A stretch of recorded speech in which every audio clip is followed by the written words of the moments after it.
desiring, loving, wanting to be known. And our irada is that hub which brings into creation all of the khalq, of the human beings, and the hadith of the hidden treasure.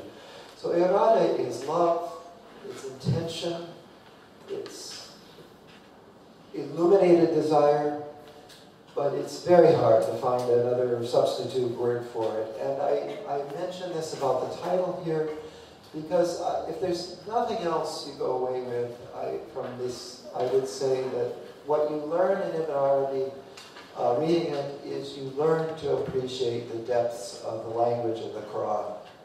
And by that I mean you spend a lifetime, and who knows, at least a lifetime, to penetrate that each of us, and certainly Ibn Arabi himself, the great teachers, are translators in the sense that they help us with this task of tahqiq, help us with this task of connecting what was once belief or once experience to its deeper roots and what God is trying to teach us at each moment in our lives.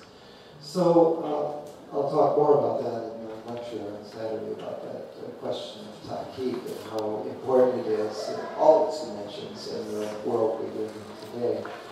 So this is just a very good book, a very good risala, really a very good essay, very short, to start seeing how this process of tahqiq actually works, or tarjuma. I'll pick a few short passages in just a moment. I wanted to see if there were other things that I wanted to mention here.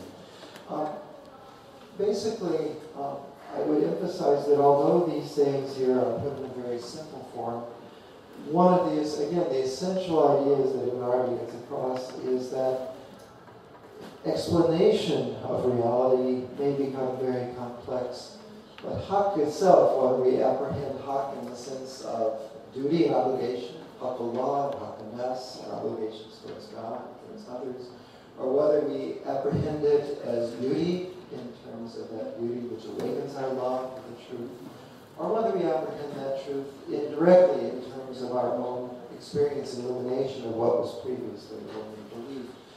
That in all of those cases, we're participating in a process that human beings in general are participating in. So I guess that's one more thing I just wanted to say about this text. It's very easy as a Muslim to just read this and think, oh, this sounds like ibtidai, simple, starting out basic things. You know. But in fact, one of the real, and perhaps in a modern world, the most important aspects of the writings of Ibn Arabi himself and of those who translated his lessons into all the other languages of Asian Islam after his time, mostly poets, but also people like Jami, who were a mutakalim, Hakim, as well as a translator and interpreter of Ibn Arabi, that what all of these people were doing in some ways was simply trying to get across in their own language and to their own audiences these basic the fruits of the practice that he talks about here. So, especially when you're studying the Fusus and the commentaries on it, you get into the idea that it is a philosophy in the sense of a systematic system. I know somebody here's translating Kayseri's introduction to the Fusus, and I have no fault with that, but perhaps the next thing I should do is mention something about my own life history here, and it goes for Bill Chittick, who the two of us together have ended up partnering a lot in translating Ibn Arabi and hopefully getting as much of the Futhuhat translated before we both pass on. But both of us started out with some philosophic background and spent many years in Iran. Bill spent a lot more time in Iran than I did, studying with great teachers of the Fusus al Toshihiko Zutsu, or Gorban, who did a lot of his study with Allama Tabatabai, and then Sayyid Jalaluddin Ashtani and Mashhad. I'm not dropping, my purpose here is not to drop names, but simply to indicate that I was very rigorously formed, and we had, like you do, small seminars, we go a few lines of the Fusus each week, and all the commentators and all. And in the end, we felt we really understood Ibn Arabi, because Ibn Arabi to us meant the Fusus and Hikmah.